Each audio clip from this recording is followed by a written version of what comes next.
Welcome back, friends. In this video lecture we will continue with the resultant of forces. In the previous lecture we discussed about parallelogram law of forces, and in this lecture we will discuss triangle law of forces and polygon law of forces as a continuation of resultant of forces. In this lecture we will also discuss principle of transmissibility and Lami's theorem. So let's discuss triangle law of forces. As you can see on the screen, the triangle of forces explained. So according to the triangle's law of forces, if the two sides of a triangle represents the two forces, then the third side of the triangle represents the resultant of force. In other words, we can say if two sides of a triangle represents two forces in direction as well as in magnitude, then the closing side of the triangle will represent the resultant in direction as well as in magnitude. In the figure, as you can see, there is a triangle ABC. The side AB represents force F1 vector and side BC represents force F2 vector. So AB and BC are representing two sides of the triangle. So the side AC will become the closing side, and the side AC will also be the resultant of these two forces as per the triangle law of forces. So as I can write here that F3 vector is equal to F1 vector plus F2 vector. The resultant of two vector forces will be F1 vector plus F2 vector, and the resultant will be equal to F3 vector.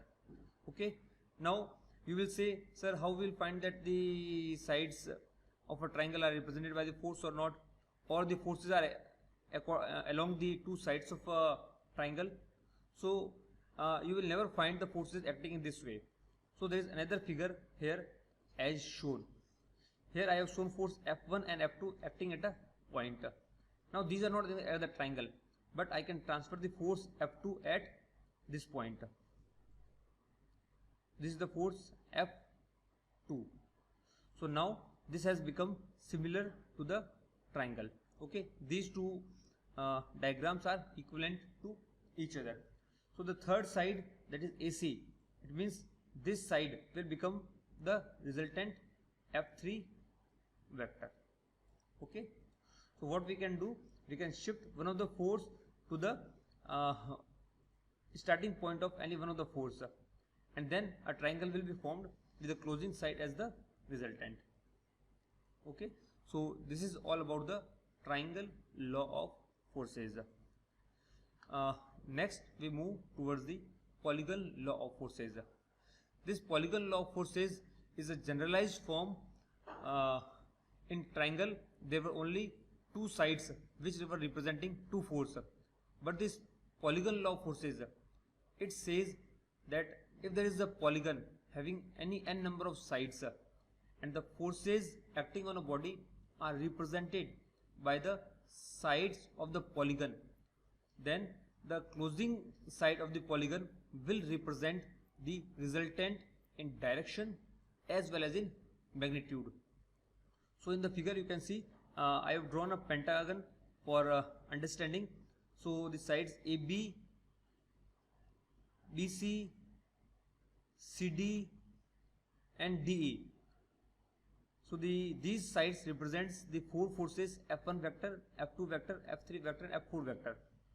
So the side AE, now the side AE will become the closing side, and hence this will represent the resultant of all these forces. So again in the vectorial form I can write the resultant of four forces is what? F1 vector plus F2 vector plus F3 vector plus F4 vector. So this is the resultant of all the forces in vector form, and the resultant is represented by F5 vector. So this F5 is the resultant. Now again you must know that every time you will not find these forces in this particular fashion. What you will find is this figure as shown here. In this case what you are seeing that there are four forces F1, F2, F3 and F4. Okay, these four forces are acting at any point. Now if we can align these forces along the sides of the polygon, here you can see this F1 is along AB, F2 vector is along BC, F3 vector is along CD, F4 vector is along ED, and so this red color F5 vector represents the resultant. Okay. Next, principle of transmissibility. The principle of transmissibility says that the state of a rigid body remains unchanged if the force acting on it is replaced by another force of same magnitude but acting anywhere in the line of action of that force. To explain it with the help of figure, what we see that there is a body of circular shape and a force F1 is acting on this body. Now F1 is acting at point say A. So according to this principle of transmissibility, we can transfer this force F1 at any point. We can apply it either at this point or this point or this point, at any point. Say it is a point B and I have transferred this force to the point B, but it should be along the same line. The line of force must not be changed. Okay, so in many of the problems you need to transfer the force from one point to other point, and it can be easily done according to the principle of transmissibility. That is, you can apply the force on any other point of the body in the same line of force. Okay, so this was the principle of transmissibility, and the last small topic that we are going to discuss in this video lecture is Lamy's theorem. So what is Lamy's theorem? Lamy's theorem says that if at any point three forces are acting and all these three forces, if they are in equilibrium, means static equilibrium, then the forces will be proportional to the sine of angle between the opposite two forces. You can see here in the figure that three forces are shown: force F1, F2 and F3, and their opposite angles are alpha 1, alpha 2 and alpha 3. That is, alpha 1 is proportional, is in the opposite side of F1, alpha 2 is in the opposite side of F2, and alpha 3 is in the opposite side of F3.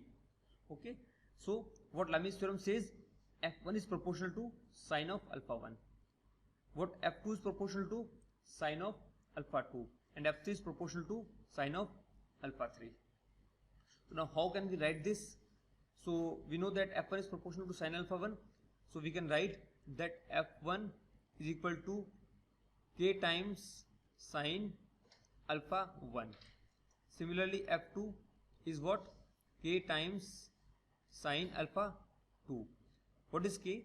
K is the constant of proportionality, and F3 is what? K times sine alpha 3. Now bring the sine alpha below the F1. So what it becomes? F1 upon sine alpha 1 equal to F2 upon sine alpha 2 equal to F3 upon sine alpha 3 equal to K. This is the constant of proportionality. So this is Lamy's theorem, and this theorem is very useful when you will encounter such conditions. Many times you will find a case like this. F1 is acting on this point,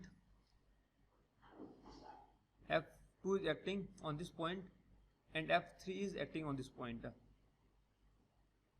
Now it becomes difficult how to apply Lamy's theorem. Now according to the principle of transmissibility we have just said, what we will do, we will transfer this force F3 to this point, F3, and we will remove it from here. So what it will become? It will become in this way: F3, F1 and F2.